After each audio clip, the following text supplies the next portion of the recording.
Good afternoon from Vietnam, Fyiona. Good afternoon to you as well. Thanks a lot for spending your afternoon to join our program to share your amazing journey to our audience around the world. And on behalf of the listeners, we want to say thank you. Oh, absolutely. Thanks for having me, huh? I'm really excited to have this conversation with you today. And now you have a new friend, new family in Vietnam. So if you, your family, your friends, your relatives, anyone want to travel to Vietnam, you say, hi, I want you to take these people out. You make sure you let me know. I would love to meet, everybody in person. Okay? Absolutely. I mean, the last time I was in Vietnam, it was, I think, in 2019. So it's been quite a while already. Always Uh-huh. loved to be there. Loved Ho Chi Minh, the food, and Hanoi. It was quite breezy when we were there at that time. And Da Nang, right? I love Da Nang, the My beaches and Hoi. Yeah, yeah, hometown. and of course Hoi An. So yeah, definitely we'll let you know when we're gonna be back there. Yeah, and the last time you came, Hoi An is still a separate city from Da Nang. And last year, Hoi An become a part of Da Nang already. So we have a lot of restructure within a Oh, country also. all right. Yeah, I really look forward to a day that we all having tea, coffee, some food together, and for Vivian and I to show your family around. That would be nice. And for the time being, Fiona, you know that in our culture, it's very honor if we can have you to share a little bit about who you are to our audience. Would you please do that honor for us? All right. So I always claim to be a banana, so yellow on the outside, white on the inside. Yeah, so I grew up as a third culture kid. I was born in Malaysia, and then when I was about 3, 4 years old, I got uprooted from my familiar environment because my dad had this. He didn't have the American dream, he had the German dream. So he wanted to make it big in Germany, wanted to provide a better life, better education for his children. So we moved when I was about 3 years old, all the way to Hamburg, Germany. So Hamburg, for those of you who do not know, it's quite in the north of Germany. So very, I would say very cool environment, and people also make fun of hamburgers, that we're also cool in terms of our personality, our characteristics. We don't warm up so easily like maybe those who are from Bavaria or from Berlin. So I grew up there in Hamburg. I spent most of my life there, my education. And I think in 2016, no, when I was 16, I had this American dream. So I kind of coerced my parents to let me go abroad to the States, to California, to experience how it's like to live out the high school life.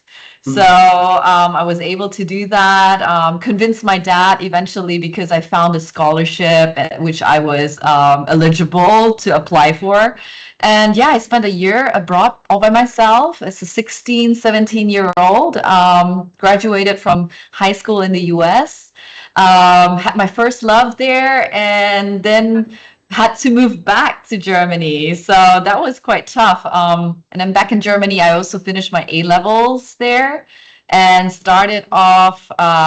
Well, before starting off my career in Shell, I was actually having a gap year. So at that time, I had another guy friend, I want to say, in the States. So I spent my gap year actually in New York City. So from West Coast to East Coast, quite different, Uh-huh. definitely.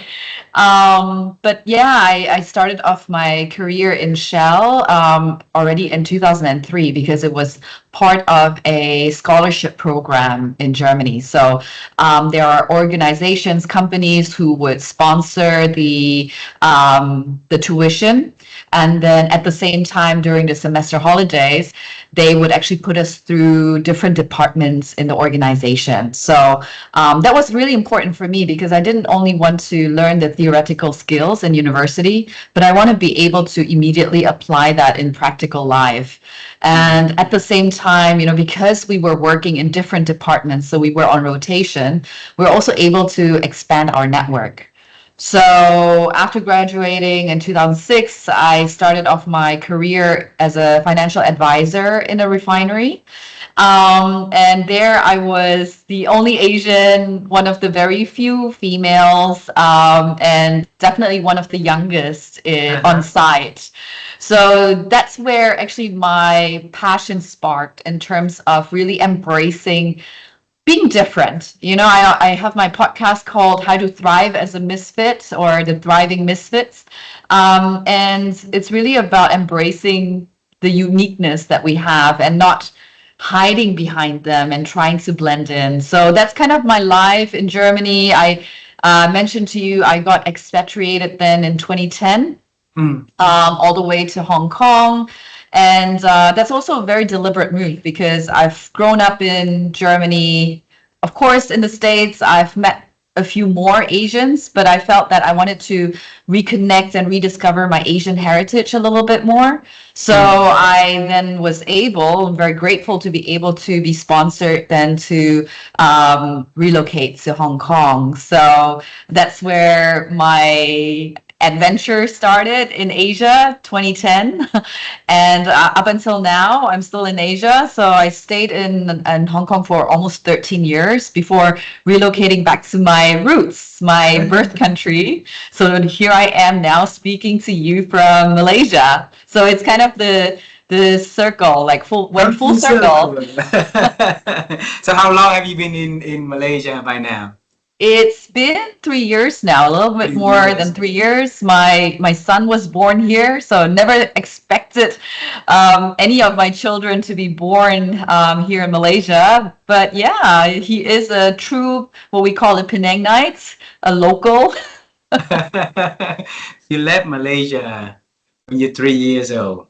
Now you've Yes. been back to Malaysia and staying there for 3 years already. How do Yeah. you feel? Like when I left Malaysia, I was a little bit young. Although I must say I still have some memories of my time. Yeah, so they do usually say that you only have memories starting from 3 or 4 years old, but I can still remember going to kindergarten in Malaysia. It's definitely a very different kindergarten than where my son is going now. Back in the days, we were drilled, right? Like there's no real playtime outside. It's you learn Malay, English, Mandarin. You learn math, all of these things at 3 years old. And so that's kind of like my memory. Of course, my memory also of my family, my extended family who is here. Yes, and kind of comparing it to life now. I would say again, like things evolve. It's especially Penang. Penang used to be very it's still fairly laid back, but you may have heard about the area where they have all these murals painted, and there's a huge, they call Penang now also the Asian Silicon Valley. So there are lots of semiconductors here. Yeah, so it definitely has changed. It's become much more metropolitan. I never expected to meet so many expats in Penang. But yeah, we really enjoy being here because I think especially Penang is a great balance of, it's still a city, but yet it's fairly relaxed and it's just wonderful for families. I'm happy for you. I'm happy for you. And this conversation is for us to explore your journey in detail, in depth, right? But before we talk about your journey, I would love to bring your father's stories a little bit here, because you said that he didn't have the American dream, he had the Germany dream. Okay. Yes. So did he ever tell you, or has anybody in the family asked him about why Germany out of all the other countries in the world? Yes. That's also something that I always like to share. I do a lot of generational inclusion work because a lot of my clients and organizations, they just feel that they don't understand the younger generation. So, I'm a millennial, even though I'm an older millennial. My dad is a baby boomer. So there's always some sort of tension between us, especially when it comes to generational differences. I remember one time, and I've already left Shell. So I was with Shell for 14 years. And, my dad, my parents, they're always very proud of my career, also being an Asian woman in leadership. And so after 14 years, when I decided to leave, my father clearly wasn't really a big fan. So there was one instance where we were at lunch and he just asked me, like, why do millennials only want to chase after their dreams? Why are they being so irresponsible all the time? And normally, this kind of triggers me. It would trigger me to respond in a way that may not be ideal. So that day, I don't know what came over me, but I just asked him a question back. So I asked him, hey, Dad, when you were younger, what's one thing that you did that your parents, like my grandparents, actually didn't like? So then he started actually sharing with me this story, his story, where he was 19 years old, and he and his friends, they were reading this magazine, and back in the days, that magazine was almost like a trip advisor. So there was this person who traveled, backpacked actually from Asia. I'm not sure whether it was Malaysia, backpacked all the way to Germany. And so my dad and his friends, they had this crazy idea to replicate that, backpacking journey. So he went to my grandma because he didn't have much money. So he went to my grandma and asked for money, and my grandmother actually had to sell her sewing machine. So she gave him 100 US dollars. And with the 100 US dollars, together with his friends, he actually backpacked from Malaysia all the way to Germany. So in KL, in Port Klang, he got on his ship, and then he sailed with his friends all the way to a port in India. And then from India, he took a train all the way up. He passed countries like Afghanistan. I believe he was even on a horse carriage in Afghanistan. There is a picture of him with his friends. And he went through all these, we would consider them exotic countries, including Iran, right? Right now, what we're hearing. So it was very, very different back in the days, obviously. So with this 100 US dollars, I think it took him about 1.5 months. They finally arrived in Germany, and that's where he got to know the people. He fell in love with the language. He started learning German at that time.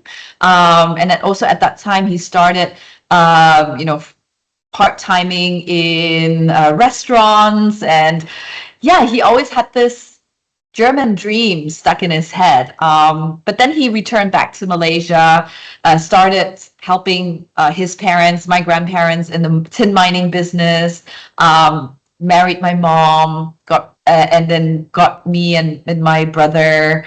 And then it was just the time, in about 1988, 1987, where tin mining business was not doing so well anymore. So, so he just felt that it's probably a good time to revisit the idea of migrating to Germany now with his family. And so that's what he did. He took us all, the four of us, to Germany in 1987. Wow. Fiona, I had goosebumps all over my hands here. It's just such a beautiful story. And as an author, you tell him to write his story into a book because two gentlemen read newspapers, about backpacking to Germany, and they replicate in their own way. And with $100, it's been travel a month and a half to very remote countries, remote area to get into that dreamlands. And years later, here you are. You were born and then moved to Germany for living, for growing up. It's a beautiful story, right? Amazing. It is beautiful, definitely. But growing up as a third culture kid, in the 80s, there are not a Uh-huh. lot of Asians in Germany. Uh-huh. Even now, when I speak to my friends who are still in Hamburg, they still tell me that there are not a lot of Asians there until now. So yes, in a way, it is a beautiful story for my father. But I Uh-huh. think also, just reflecting back how my childhood looked like, it was tough.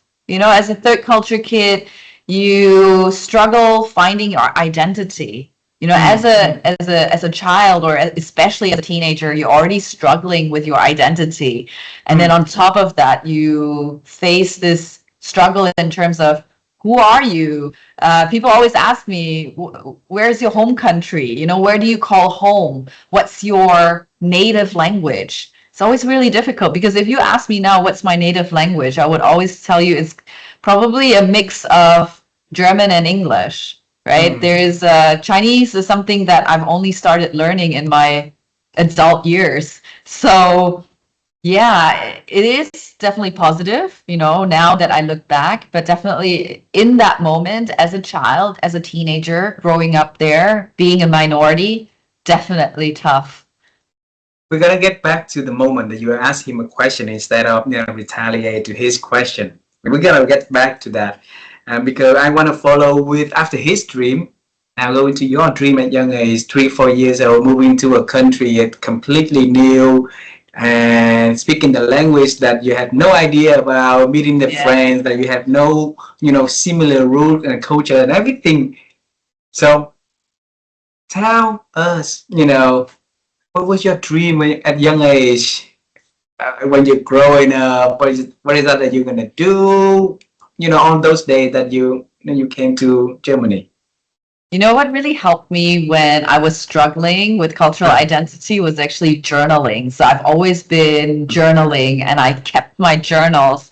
So I would always sit in my room in the dark because my parents also had to work in a restaurant. And you can Their own imagine, restaurant. yeah, and you can imagine working in a restaurant, you spend a lot of time there. So I don't really get to be with my parents. So usually it's just me and my brother after school. So I would take the time to journal. And you asked me about my dream, and I remember writing down that I would love to move back to Malaysia. Oh, That you was my did. dream. Yes, yes. That's I mean, good. I had a few dreams, but one of it is definitely to move back to Asia. Moving also to Hong Kong, even though I don't have any roots to Hong Kong. Back in the days, loved watching the Hong Kong movies, the old school ones. I think like nowadays it's not as great, but it's the era of, although Andy Lau is still around, but it's the Yeah. era of Andy Lau, Jackie Cheung, I think you call them the Four Kings. So it's like that movie era, Chow Yun Fat, and I had this Hong Kong dream. I always wanted to see how life is in Hong Kong because it looks so exciting in the movies. And I always make sure that I journal it. And in hindsight, because I'm a strong believer in law of attraction, so belief, if you believe in something and if you visualize it, so I do a lot of visualization as well, eventually you can manifest it into reality. Uh, Yeah. So that was really my dream. I wanted to move back to Asia, and even though I never really believed that it's going to happen, but eventually it did. So yeah, power so of manifestation. those journaling days and nights, right? When you wrote that, and at what age did you start to manifest that? Mm. I would say the first memory of manifestation is probably when I was about 8 to 9 years old. Really So, early. yeah, very early. That one What? I didn't journal. Yeah. Uh, okay, continue. Sorry. No, what happened there was basically, yeah, I was 8 or 9 years old. I was sitting in my dad's car. So my dad would take me and my brother on his day off to go to a park and, play football. And we would always drive by this. At that time, I felt like it was such an amazing building. It was an office building. And I always thought to myself that someday I want to work in that building. Someday I'm just gonna walk out, and knowing that I work there. Wow. So, it was just something that I thought about every time we would drive to the park. And it didn't happen overnight, obviously, because I was 8 years old. But believe it or not, when I turned 22, I actually worked in that building, and it wasn't Shell. It wasn't Shell. Can you imagine? Because Shell is my one and only employer. It wasn't Shell, but that year when I joined Shell, they acquired a German oil and gas company, and the oil and gas company was actually located in this building. So with the merger, I was actually able to work out of this building. Wow. Amazing. You got me goosebumps on my hands again. Wow, wow. I truly a big believer of manifestation and in the law of attraction, because anything that I think the energy is there. If you keep sending your energy to the universe, right? Yeah. And then you keep sending with sincerity, with commitment, and the universe will have a beautiful way to respond to that and respond to your wish. Wow. Thank you so much for sharing that, Fyiona. You have to share it more to your, yeah. Actually, it is in my book. So How to Thrive as a Misfit. It's not just my autobiography, because, as a executive coach, I also wanted to give some tools to the readers, something that they can practically implement. So when you read the book, it's not just reading a story. It's also, I leave some pages blank so that you can actually take down notes. And that's really important. So one of the chapters is about the power of manifestation. I revealed some of the things that I've manifested. And I think one of the things we also need to bear in mind, because we live in the era of instant gratification, right? Yeah. We always want things quick, and we want to feel that when we do something, we will immediately see the results. But I think with manifestation, it's really, like you said, the power in the belief that the universe will eventually provide. It may not be tomorrow, it may not be next month, it may not even be next year, but if you consistently put the attention to and your energy to your goal or to your desire, it will eventually happen if you're pure. Like that. I believe strongly in that. Me too. So we're gonna get to the book also later on in this conversation. Stay with me in the journey at 8-9 years old, okay? And now you back then you realize that you are mixed fix in the culture there, right? And when I heard your TED talk, it's also saying that you've been bullied at school, and there's a lot of challenging for you back then. And manifestation is at 8-9 years old is huge. It's too big for that little girl, 8-9 years old. So was there anyone who came and tell you about manifestation, or how did you have that delayed gratification and kept sending the message to the universe like that? Kept showing up? Yeah, to be honest, I really don't know how it came up. And it's definitely not someone teaching me or telling me about these kind of magical things. I think I just spent a lot of time reflecting, even when I was young. I spent a lot of time by myself. I would say that my mother is a little bit of a tiger mom, always wanting us to do great in school and, have good grades. So like me and my brother, we don't really hang out much with our friends outside on the playground. So typically after school, I'll be in my room doing my homework, finding some time to just draw, reflect, and just being very introspective. Even I was at such a young age. So unfortunately, I didn't have anyone at that time to tell me about these things. I didn't know what I was doing. Only when I was much older, I realized, I was actually manifesting. Yeah. So how did they? What's the typical way of parenting your parenting you? Well, I would say that yes, in a way, my mom definitely was a tiger mom in a sense. But at the same time, they also taught us a lot of practical things. For example, how to take care of finances. I always remember that my mom would not give us just the money to go downstairs to a shop to buy candy, but instead she would buy candy herself, and we needed to give her the money. So we had to budget ourselves, right? And this is how we actually learned in real life how to budget ourselves and also set aside a certain percentage for savings. So I became a really good saver at a very young age already, until now. And I think it's almost like second nature because we started doing that so early. My dad was hardly around because he mainly was focused on running the restaurant. So he would leave home around 10 a.m., would come back when they have a break around 4 p.m. He would come home usually to just take a nap and then go back to the restaurant at 6. And then he would come back at around 1 a.m. So we don't really get to spend much time. He has one day off a week. And that's where we would go, to the playground for football, go have McDonald's. Yeah, that was a treat for us at that time, once per week.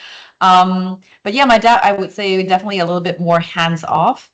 But I have a very strong bond with my mother. So one of the earliest memories I have of us, like me and my mom, is me sitting on the floor in the kitchen and chatting with my mom. I have no idea what we chatted about because I was so young. But I remember we were chatting for hours while she was cooking or baking. I was just sitting on the floor and having conversations with her. And yeah, that's one of the earliest childhood memories that's really close to my heart.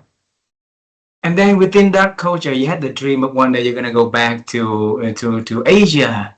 But before you go back to Asia, you took another trip to the US. Yes. But your father didn't have a US dream, right? So how could you persuade your tiger mom and your father to let you go to a huge country like America for one full year attending school there? Yeah, and all by myself in a way. All by right? yourself, Yeah. Typically, their parents, they would not approve for it. So what did you do?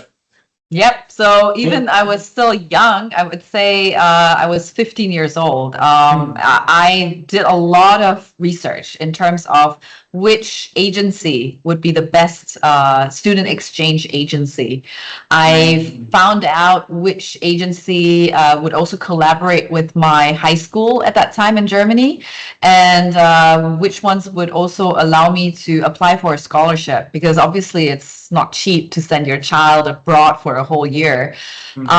So I convinced my mom first, sharing with her about my dream, why it's so important to me. And I had her on my side already. And then I remember one day. Yes. I remember one day then I prepared back in the days we don't have PowerPoint, right? So, but I prepared some sort of presentation for my dad to say that, I found this agency. This is what they're about. There's also going to be an introductory meeting where the parents can come along. We can ask questions to this agency. And I've also shared with my dad, like, here is, this is the scholarship, how much it's worth, and I'm going to apply for it and I'm going to get it. So again, like really making sure that he also emotionally understands the why it's so important to me, what's in it for him, and how can I minimize the cost for him. So all of these things that now I also share with, especially like young professionals. How do you influence others? You try to get an ally first, who was my mom, who is then also, on my side already and can also help to convince my father. And then at the same time, doing my homework, trying to make it attractive for him. So that's kind of like the strategy that I had. You had adopted the wisdom from your mother and the wisdom from your father beautifully. And your father as an entrepreneur, you make sure that you got it buy-in from the stakeholders, right? And then from your mother, prepare, planning, get influence, and get a support. It's a beautiful. And to the US for 1 year, and then go back. Yeah. And then you attending university in Germany. Well, the thing is, I was really good in school in US. So I had a GPA of 4.0, and I was also selected to be the one of the speakers, like one of the very few speakers, senior speakers at the graduation day. So I gave a graduation speech as a foreign exchange student, which meant a lot to me. And my mom was actually also in the audience, so that made it extra special. In California. In California. So my mom actually made the trip all the way from Germany to California. So it took her, so if you can imagine, from Hamburg, Germany to New York, takes about 7 hours. And then from New York to California, another 5 to 6 hours. So quite a long travel for my mom to see me at graduation. But yeah, so she was there at graduation. I did graduation speech. And then I mentioned to you, I had a tough time to let go of my first love. I had to go back to Germany, and was really tough. And I went back to high school in Germany to complete my A levels there. So I wanted to make sure I have, my I graduated from high school in US, but also when I go back to Germany, that I also graduate from high school there.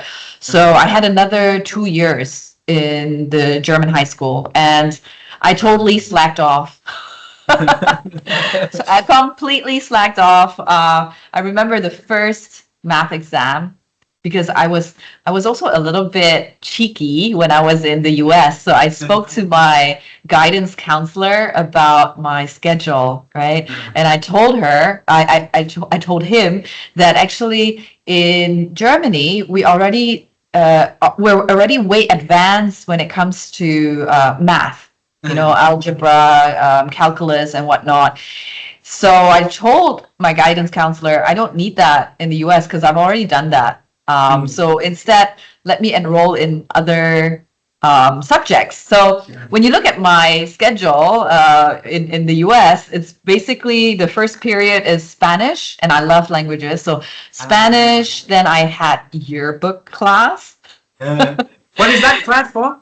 Yearbook. So as a senior, we actually put together our yearbooks. And so there was a class or a subject called yearbook, whereby me and my classmates, we would, for example, interview other students and then put their quotes in the yearbook. We had to make sure that, all the pictures are inside. We had to do interviews so that it fills up the yearbook. And so that was the subject. And then I had English, I had American history, because that's mandatory. I had no science subjects. I wiggled myself out. And then my last class would be orchestra. or band because I used to Ah, play the flute.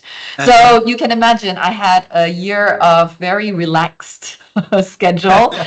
And then I came back to Germany. My first math exam, I failed it. I got an F. Yeah. So clearly, How I did your definitely mom, slacked how off. did your mom respond to that? You know, at that time, I was already 17, 18 years old. So in a way, my mom and my dad were a little bit more hands off because, especially in Germany, you tend to have more hands off approach with teenagers. And so they were more hands off. I mean, I didn't have to reveal my grades to them, and yeah, I barely graduated. But having said that, I still graduated with a B minus overall, or a B. And but the thing why I had a gap year and returned back to the US was because I missed the time frame to apply for university. How did you miss? I also didn't join a lot of classes. I was reprimanded by my one of my teachers saying that if I don't continue going to class, I would jeopardize my graduation. So like I said, I was not a studious person. I'm definitely not an academic, and hence I missed the time frame to apply for university. But in hindsight, I think, and this is what I share also with like my younger mentees, the Gen Zs, that if you have an opportunity, take a year off. You will never get that time anymore. Just do it and go on an adventure. So yeah, I mean, I was kind of forced to take a gap year, and I took the opportunity to see my, at that time, my boyfriend in New York, helped him out in the business. So I was also working. And yeah, and after a year, returned back. And during that time, I actually applied for this program with Shell. So in a way, Shell also gave me an opportunity to land a position there, or get into the scholarship program, even though I was not an A student. So on paper is one thing, and this is also why I talk to like my coaching clients who are senior leaders. Don't only look at grades and qualifications, look at the attitude, right? So yeah, I mean, I'm definitely grateful to Shell as my first and only employer to give me a chance. And my career skyrocketed from there. So it's not just the grades. Yeah, 14 years Mm, working in a company that when you were 8, 9 years old, you said you're gonna work in that building. You're gonna yeah. run out every day in a working suit from that particular building, and you became one of the youngest, like high level operational person for the company, right? What did you do to move yourself in that ladder successfully, and that Yeah. you can share with us and the audience? I mean, I started off my career as a financial advisor. I didn't even graduate with a finance degree.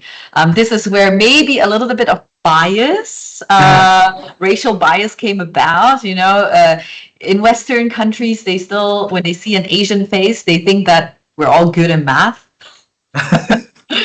Definitely not. But yeah, I was offered a role in finance, even though I graduated with an international business degree. And the role was quite interesting because normally they would offer to young graduates, they would offer a job in the headquarters, but they offered me a role in the refinery. And, when I had the interview there with the hiring manager, I wasn't too keen on it, but then I thought maybe that would give me a positive advantage in the sense that I'm going to be a bit different than my peers.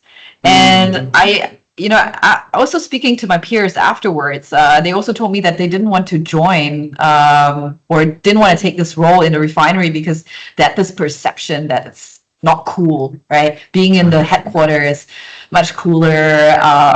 The pantry looks nicer. Everything is more modern. But I just felt that let's see, let me make my own experience. And whilst it was very tough to initially get accepted because I was the only Asian, I was one of the very few females, the youngest person there. But I think with the trust that I've built, showing and demonstrating my capabilities, my credibility, my work ethics, I was, I don't want to say loved, but people appreciated me. Like senior leaders in the refinery really appreciated my work, my performance. And from there, I then moved back into the headquarters with a different role because the refinery was in the midst of divestment after 3 years that I joined. And I was very lucky to be able to have a line manager who saved me, because normally when you are in divestment, you are seen also as a unit of divestment. So you would have to go over to the new investor, but they saw me as a talent and they wanted to keep me. So Shell wanted to keep me, and they assigned me to a new role in the headquarters. So this is where I was then responsible for the regional change management program. So I was still in finance, and my job was to make sure that transactional finance activities would move from Germany to countries like Philippines, India, Poland. And I would say, because I was at that time about 27, again, the youngest in the team, but also having this huge pressure and responsibility to, in a way, let my team members know, my colleagues know that at the end of the day, when the project is successful, they wouldn't have a job anymore. And ironically, if I do a good job with the change management program, I also would make my role redundant. So in a sense, it's kind of strange, right? Like you want to do a good job with this, this responsibility, but knowing that if you do a good job, you would also lose your own role. So, in hindsight, yes, all the ups and downs, especially the downs, this is where we stretch ourselves. This is where we learn the most. But in that moment, it really sucked, to be honest. It really was painful. Painful because you see your colleagues struggling. Most of them, as you can imagine, in Shell, people tend to stay until they retire. So a lot of them are already in their late 40s, 50s. So knowing that if they would step outside of Shell, it would be quite challenging for them to land a new role in a different company. So I actually had a nervous breakdown in the office. Yeah, so that was when you're still in Germany, or you're already yes, in that was when I was still in Germany. So I had this nervous breakdown, and how that looked like was basically, one of the things that my previous line manager told me, and it triggered something. And when you have this nervous breakdown, it's like uncontrollable. You just cannot control your emotions. So for me, it looked like just crying constantly. And, my colleague sent me home. I don't remember how I even got back home because I drove, probably constantly crying. And, even though it was a painful moment, but I took the opportunity to just reflect what I truly wanted in my life. And I'm not just talking about my professional life. I wanted to, as I mentioned to you, I wanted to rediscover my Asian heritage. And I just felt that I wanted to really have a change of scenery, have a change of, environment, because I've been living in the Western Hemisphere for 27, 28 years already. And at that time, I was actually with my boyfriend, now husband, who has also Asian roots. So my husband was born in Germany, grew up in Germany, but his parents are from Hong Kong. So we both shared this dream to rediscover our Asian heritage. So when I had this nervous breakdown, I just really took time to reflect and reevaluated what I wanted in life. Spoke to my husband or my boyfriend at that time, and the next day, I remember it was the next day, but I can imagine it probably took me a few days. But very quickly, I came to the conclusion that I was in Shell at that time for 8 years already. Maybe it's time for me to move on, and it's okay. So I handed in my resignation to my boss. Wow. Yes. And he told me, stop. Like, stop right now. Uh-huh. Don't even think about it. He asked me, what is it that I really wanted? Like, how can he help me without Oh. resigning? So I Oh. told him about my dream. I told him about wanting to relocate to Asia, ideally with Shell. But at that time, it was, the financial recession, like 2008, Yeah. 2010 financial recession. So a lot of like relocations wasn't possible. So, but me communicating my wish and my aspiration to him, he then connected with one of his colleagues in Singapore. She had a role, a finance role. And so he just told me, hey, no promises, but have a conversation with her, see where that's going to take you. So I had the conversation, I had an interview, and I landed the role In Hong Kong. in Hong Kong. Yes. So No. I got sponsored to relocate, and it was a really tough time to even get to relocate internally. But yeah, here I was. So I handed in I had my nervous breakdown and handed in my resignation in January 2010. Mm. And then I moved to Hong Kong in May 2010. Wow. Fiona, you left Asia at 3 years old, and by Mm, then 20 something years already has passed, right? And why is that discovering the Asian heritage mm. was running Well, so strong and like burning desire inside of you when you got broke down emotionally at the yeah. work, then that desire kept on, showing you Mm, the way. That's manifestation right there, right? So yes, yes. And I think mainly it's because, again, not feeling that I could fit in. So there was this strong desire of wanting to feel that I belong, not sticking out like a sore thumb, just blending in. Like it was something that I've always wanted to experience, like looking like everyone else in the room, looking like everyone else going out in the mall. um yeah, that desire of wanting to feel that I belong somewhere, finding my cultural identity. And of course, having the chance to also visit a lot of Asian countries during my holidays. So, in Germany, we have 30 plus days annual leave every year. So me and my boyfriend at that time, we managed to spend like three weeks in a row, 3 to 4 weeks in a row in Asia. And there's also one thing that I did. I was also manifesting. So I was in Hong Kong for holidays in 2009. And just really coincidentally, we went to this shopping mall, and in the shopping mall, they had two towers. One tower is called the Shell Tower. Yeah. So I then saw one of my colleagues wearing the Shell lanyard walking out of the elevator.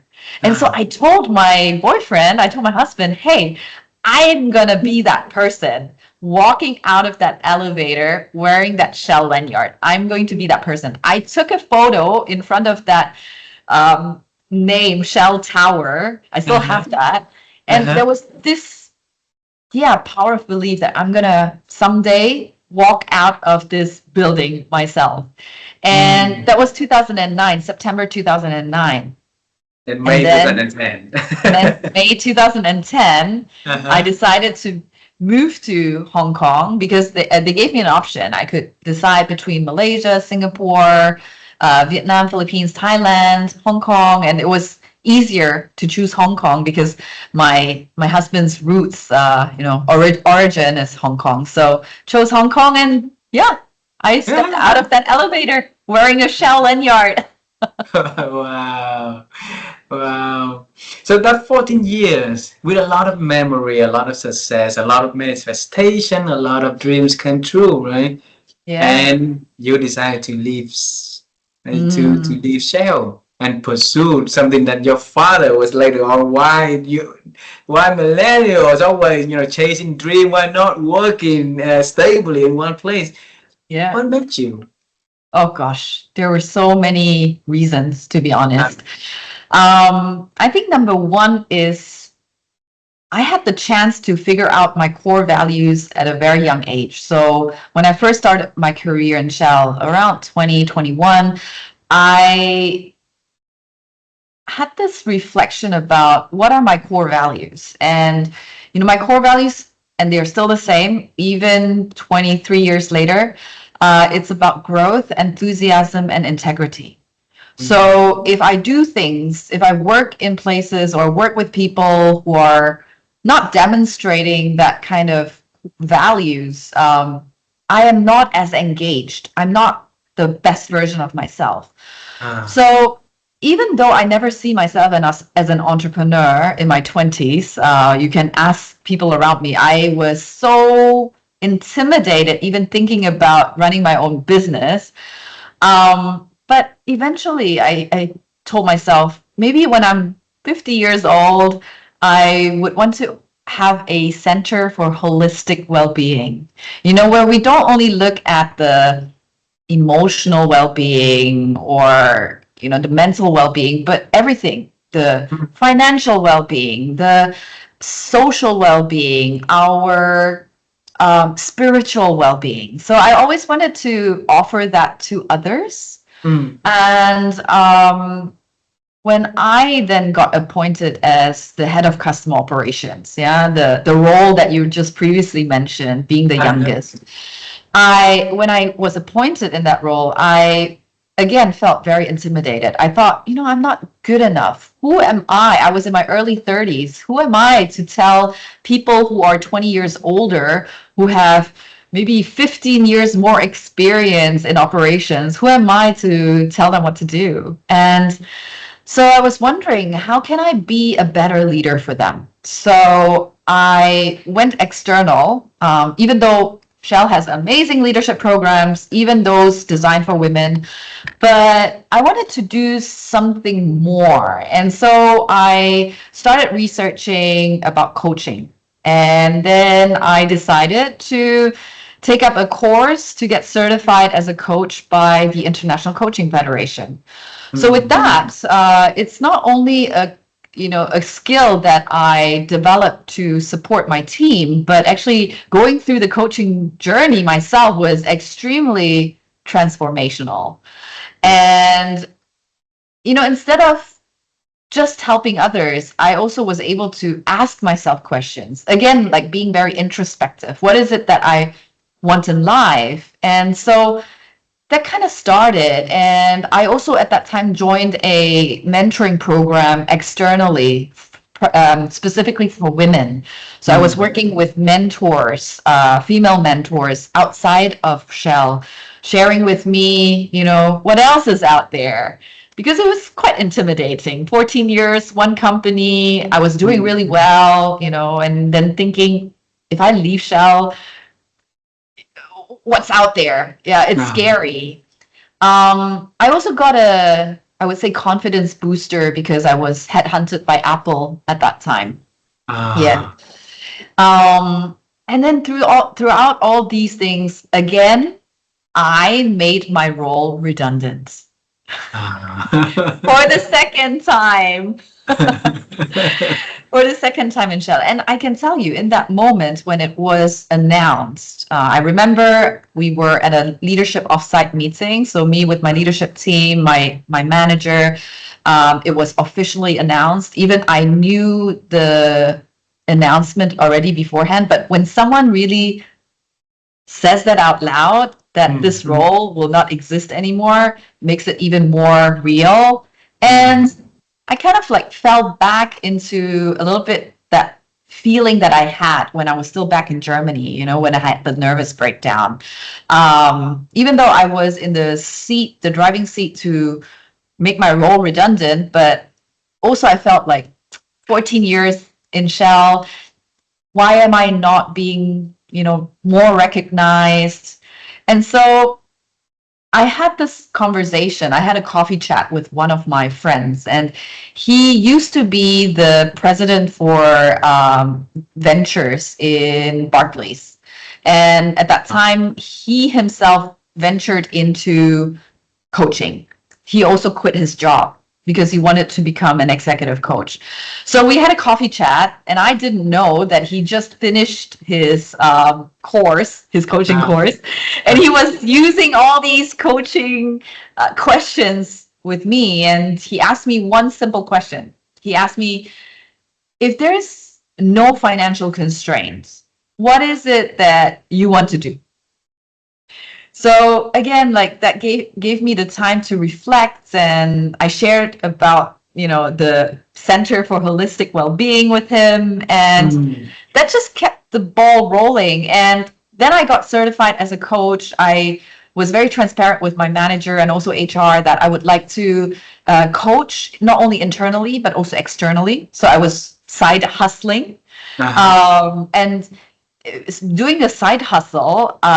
I also got to know like my friends side hustling as well.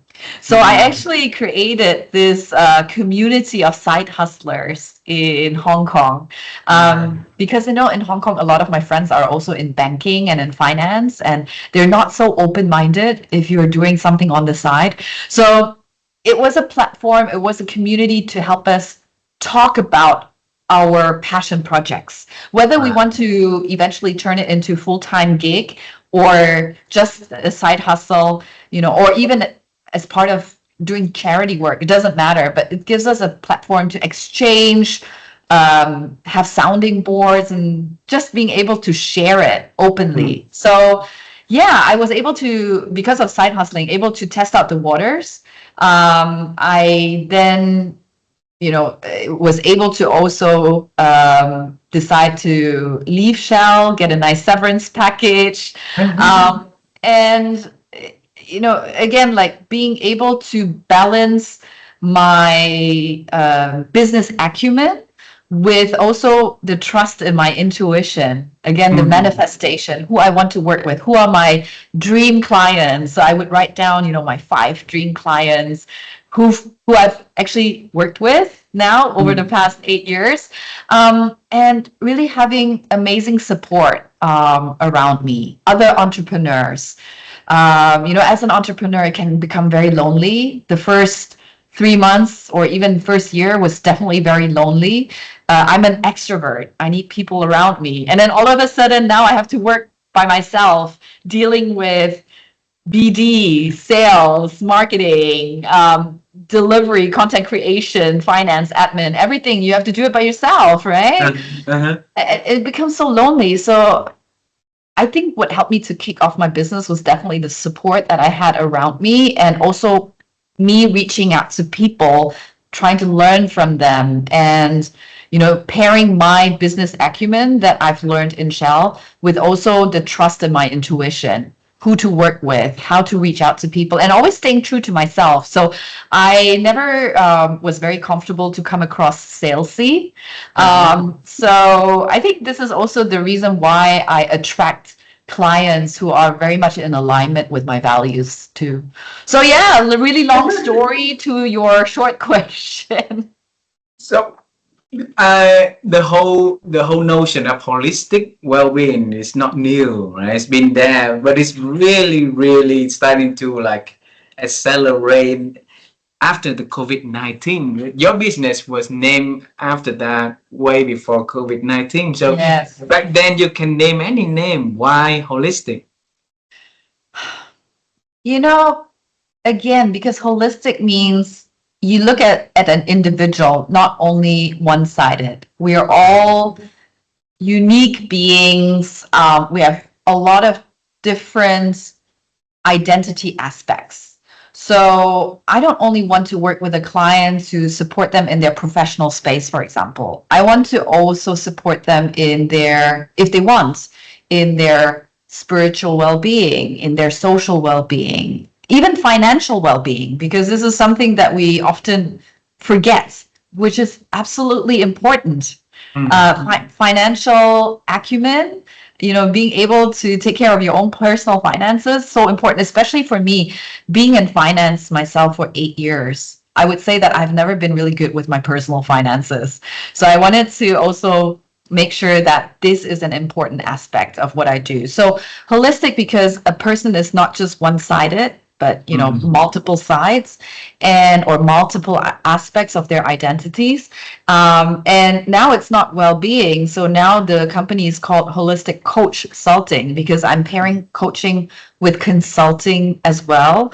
And when you look at how it's spelled, it's not holistic with just an H. It's actually with a WH, because like my name, it's spelled a little bit non-traditionally. So my dad actually added a Y, so it's FYI. So for your information, I saw it. yeah. So I wanted to add a W, because it just makes it more unique, and I really thrive being unique now. But it's also been a journey. Wow, Fiona. If you know, my wife and I are the creators of what we name the newness mindset. So this is something that after a journey of interviewing over 1,200 people, and we stopped counting after 2,200, and in 100 countries in all 7 continents, and we look at their successful and fulfilling journey. It came from a part of that coming from what we call is newness, intelligence, their ability to lean into new things, their ability to drive new things into their lives and the lives of others, right? Like the holistic, you added the additional number, the W, and even the consulting is also a different name, right? So make something new, and you look at your life. You move to a new country, and then you manifest it. You move to another new continent. You start your own business. You wrote your book. You do the TED talk. You do consulting. You do a lot of different things. Now in the DAI world, people definitely know about Fyiona Yong, right? So if you look at your life and you look at the concept of newness, so what benefit has newness brought into your life that people can confidently listen from the thing that you share for them to enter into new thing with confidence? I mean, this whole concept that you've just mentioned about newness, right? It's something that resonates very strongly with me, because as I've mentioned, growth is one of my core values. And in order to grow, we need to be comfortable with something that's new. That's the only way for us to stretch, because if we're just going to stay in our comfort zone, we're not going to learn anything new or different. We're just gonna live our lives. And I know that some people are content with that, but again, my personal values is all about something that helps me to grow. And little things that I do every year is to make sure that I learn one thing, just one thing new in this year. Yeah. And it's challenging, but if it doesn't challenge you, then you're also not able to grow. So I think for me, I've always been a person who seeks out change, which for my father, on the other side, a huge hurdle. Some people are, of course, a little bit more risk averse. But for me, I welcome change. I like something new. Even little things like moving apartments, just not being content where you are. Because for me, I found out that if I do things in a very monotonous and repetitive manner, I am not at my best self. And also you can see that their performance curves, right? If we look at the performance curve, we need to have a certain level of stress. Stress is not always bad. So we need to find that level of stress that helps us to reach our peak performance. And that stress will only be generated when we feel uncomfortable, right? Yeah. Wow. And I know in here, okay, that your book, How to Try as a Misfit, is to help other people to see the misfits as the way, as the edge for themselves, as also newness, right? Because when we see and a lot of people, when come to the environment that as a misfit, we feel like we are as little as we could be. We're trying to be, doing the things that nobody gonna notice us anywhere, right? But now you turn it into strength. That's newness that I want to share, and I want you to share with us through your book. So let us know about that, please. Yeah, I think it's about not trying to hide your unique strengths. And I think initially you would probably not see them as strengths. You would see them as, being different. As I mentioned, sticking out like a sore thumb, and you kind of want to also blend in. Now, I think it's also a great opportunity to turn these challenges, these adversities into our advantages. So if you are the only Asian female in the room, more power to you, right? If you're different due to any other aspects, see how that can actually be your competitive edge. Because it would be boring if the world is all uniform. And I think now that a lot of organizations, and not only organizations, but just as an individual, I think we welcome, especially the Gen Z, the new generation, they welcome diversity. It's the new norm for them. With diversity, again, it makes us feel uncomfortable working with others who are different or feeling that we're different. But like you said, that newness, right? That stress level, that discomfort that we feel actually helps us to grow. So that's the reason why we don't just preach about diversity in organizations. It's already there, but how can we harness that diversity to turn them into a strength, not as an organization, but also for the individual themselves. So it's really about embracing newness, having a new employee in the room who is younger, who is maybe someone of disability, who is maybe someone who is neurodivergent. That's something new that we're not aware of, that we're not familiar with, that creates that discomfort. But from there, it opens up the world to us if we allow that, right? I think it's really about embracing the differences, not only in ourselves, but also in others. And in my book, I not only talk about that, but a lot of people tend to feel that organizations, leaders, HR need to make the workplace more inclusive. But everyone has a role to play. We all, it takes both sides to bridge that gap. So instead of just leaning back and expecting others to create an inclusive environment, we can be the change that we want to see. How can we use our uniqueness? How can we use our differences to make a change? So for me, for example, when I started in the refinery as a young Asian female professional, I was the only one there who looked like me. And I tried to figure out who else I can support.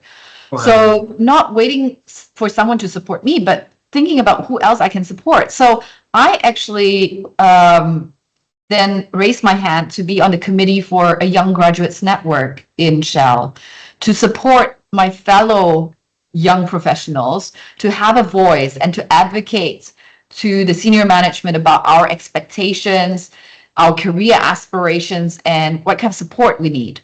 So, and the same thing happened also as one of the very few female leaders in the organization in Shell Hong Kong. So we never had a women's network, and someone needs to raise their hands to make a change. So instead of just waiting for others to create the change, to make things inclusive, I raised my hand and proactively said that, hey, I want to be the person to champion and to establish the first women's network in Shell Hong Kong. And, you know, to this day, after 8 years of leaving Shell, it's one of the proudest things that I remember, because I'm able to leave a legacy behind, right? Because I you've mean, been into newness and do yes, something that your heart is calling you to do. yeah, absolutely. Wow. So if you pick a chapter in the book Mm. and that you like most, you want to share with our audience. I know it's not fair, but I love to ask that question. So what would that chapter is about, Fyiona? You know, I usually talk a lot about professional aspects. You know, in my book, I talk about, as a young leader, as an emerging leader, what are some of the skills that you need to pick up? What are some of the experiences? How do you show up in terms of your executive presence, your personal branding? All of these things I feel that you can learn very easily. You don't need to have a coach. You can, these days, you know, AI is there, very easy, right? Very simple. But I feel the chapter that probably would make a huge difference in someone's life would be the chapter around the power of manifestation. The one we talked And earlier. yes, and I Wow. think this is something that we tend to shy away from, because we grow up, we are groomed in this environment where it always has to be logical. It always has to be very factual, very data driven. And yes, I am also a very data driven, factual person, but I think it's about that combination to also, you know, have a plan, but then surrender to, you know, for me, I call it the universe. To you, it might be, you know, Allah, Buddha, whatever, you know, Christ. Doesn't matter who it is, but you have a plan, you do all the best that you can do in order to achieve it, but at the same time, you need to surrender to a higher being and to trust that it's going to happen. So I feel that that chapter is probably a little bit different than what people would expect of me, because when people see me, at my TEDx talk, they always see this very polished version of myself, Mm. which is also part of my identity. But on top of that, I also have this identity of being very spiritual, manifesting. I am actually a certified singing bowl sound healer as well. So What is there's that? a singing bowl sound healer. So I Ah, play the singing bowls. I learned it from my Nepalese master. So ah, I combine this, you know, the spiritual aspect and the business aspect, the professional aspect, into one. yeah. So I feel like that chapter is probably going to be a little bit different than what you typically would read in this type of genre. I think Fiona is that piece of newness.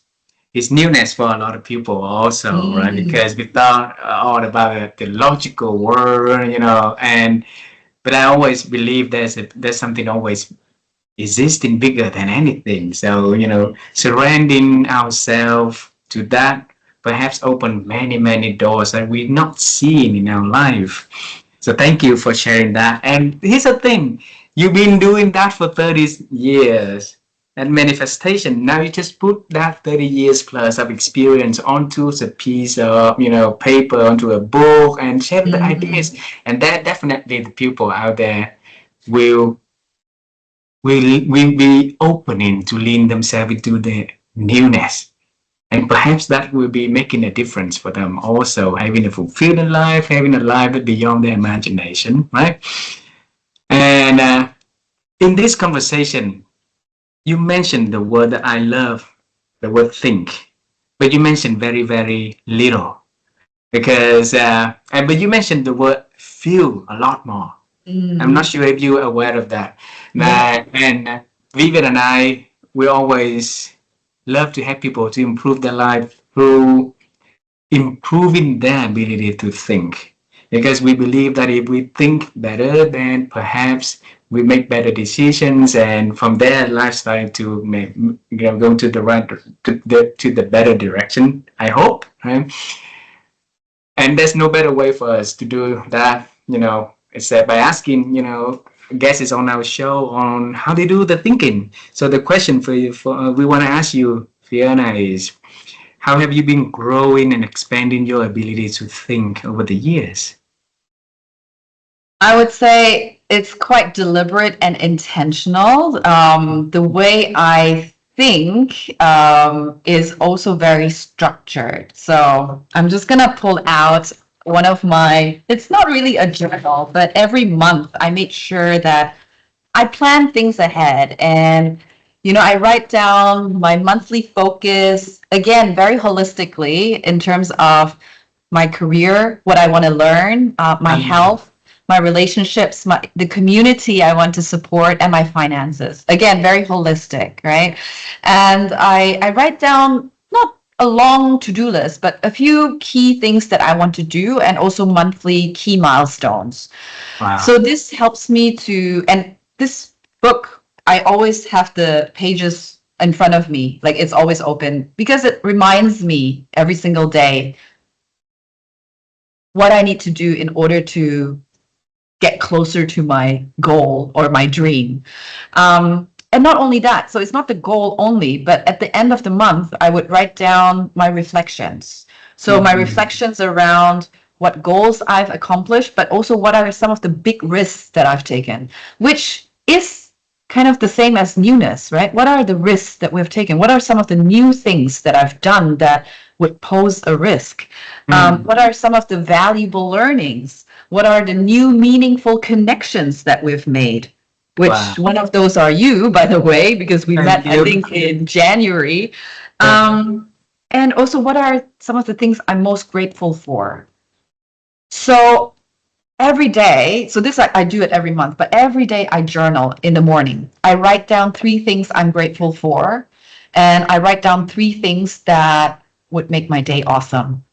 And then, every day. And then I would also reflect, at the end of the day, what were the 3 things that really, really made my day? And what is one thing that I've learned? So this is the way how I structure my thinking. And this is also a way to kind of appreciate what we have in life, because things, as I just mentioned to you as well at the beginning of the conversation, things are a little bit slow in terms of business in Q1. But I think it's about appreciating what else I have apart from that. And even though business may be slow, but what is the beauty out of it? What is, in hindsight, actually something that came out positively? For example, being able to spend more quality time with my son before he goes off to kindergarten, right? Or spending more time with my parents who are, elderly. So this is the way I think, is quite structured. I think it's very intentional and also quite deliberate and disciplined. So that's just me. That's just how I like to think. Beautiful, beautiful. And I'm amazed that you're still doing the journaling today. Yep. So you're young, you already do the journaling, and then you're doing the journaling still. Wow. Travel time with me to 2 different times, because we're reaching to the end of our conversations. Okay.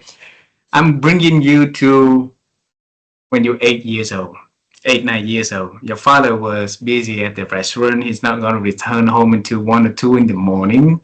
And then your mom was asking, go after you and your brother for school. So one night, you're tired of everything. You sat to your desk before you go to bed. You wrote about your daily journal. On that particular day, you and I now get into your room. Okay, and you gonna tell that young Fiona about her future, some piece of wisdom that you want to share with her about the journey that she's gonna have ahead. What is that now Fyiona is gonna tell then Fyiona? Wow, there's so much that I would want to share with her. And I think most importantly, I want to share with her that she's enough. She is an amazing person going through tough times, being bullied in school, but is not a reflection about her as a being. And to embrace even the tough times, because from all these adversities and challenges, this is how she will grow. And with this lived experiences that she will share with others, she's able to also help others feel that they're not alone. Mm. And I think it's just embracing self-love. This is something that a lot of us probably don't really have. You know, we always feel that we're not good enough, we need to do more. And I think I would just tell her, you're great who you are right now, and just believe in yourself and love yourself, because you will make such a huge difference in a lot of people's lives. Wow. Wow. By the way, this is a wonderful question. It's quite emotional to think about that. So I think this is a wonderful question that you ask your guests. Thank you. Thank you. The next question, because I bring you to the moment that your father and you had a conversation about why you know millennial chasing their dreams and not doing something that stable, like, right? And instead of like let the emotional kick in, you ask him a question and bring back his feeling, but you didn't tell us after that what did the conversation look like. So after he shared his stories to travel to Germany and build his German dreams, right? So what did he tell you about, how did that conversation ended? Well, I did ask him whether my grandma actually appreciated him leaving when he was 19, because at that time he was already supposed to take over or at least help out more in the business. And he remembered that, yeah, his parents weren't happy about that either. So I think in that moment he had this epiphany, he had this realization that we will always try to find faults in the younger generation because we don't understand them, because they're different from us. And it's kind of the cycle of life. We always have something to complain about the younger generation. Even now, as a millennial, we're going to complain about Gen Z. Gen Z, I know, are already complaining about Gen Alpha, and Gen Alpha will complain about Gen Beta. But I think the conversation was actually more a learning for me than for my father. For me, it was more a learning that I don't need to get triggered by his questions. I think this is also a way that we can connect with others who think differently from us. So instead of reacting, we can just ask a question about their experiences. And my father actually told me that, if I didn't ask him this question, he would kind of have forgotten about that he was also in a similar situation like me. He was also upsetting his parents. And he was much younger than I was, right? So he was 19. I left Shell when I was, 35. So it just gives them a realization. And this is also something that now I do with my coaching clients who are senior leaders complaining about Gen Z. I also ask them, hey, remember when you were in your early 20s? How did it feel like when you were working with your colleagues who were 10, 20 years older than you? So one of them even told me that it's like an amnesia. They have forgotten. So I think asking this kind of question helps them to reconnect back to also their vulnerabilities, their challenges that they had, but they have forgotten about it because it's been 20 years ago. Yeah. I think the beautiful of newness is not necessarily being new. It's something that we forgot and then we bring it back also. Renewing it is so beautiful. And when you talk about the complaining, about the forgetting, the works that you do, to help people remember the question asking, the coaching, the DAI, the invitation for people to bring the action to the conversation, to be themselves, right? Yeah. It's the way to change everything. That's the way to build something new again. I always thanks to my wife, who always tell me stop using the words "end with us," but using the question is the phrase that it starts with us. So everything we always in the creator mode to start something new. And Fiona, thank you so much for spending your afternoon to join our interview to share your beautiful stories.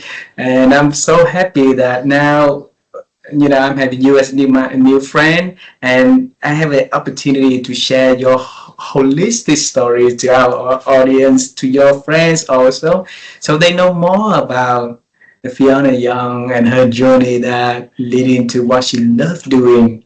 And because of that love, it's easy to see in the way that you share, and definitely will be easy to see in the way that you work with your clients, work with others to bring the best out of them. Thank you very much for this. I look forward to see your family here in Yeah. Vietnam. And if I come to Penang, I'll definitely let you know. Please Okay. do so. Yeah, definitely also very warm welcome to come here and visit us. But thank you so much for this wonderful conversation. It's so cathartic, to be honest, to go through one's life like this and just to remember and reflect. And I just love our conversation because it's also so genuine and pure. So thank you so much for having me as one of your Thank you. thousands of guests. I feel very honored. And I hope that this is not going to be our last conversation. So yeah, thank you so much. Thank you very much. Have a beautiful day. Kiss your son first. Say hello to your family, and see you next time. See you soon. Great. Thanks. Okay. Bye bye, my friend.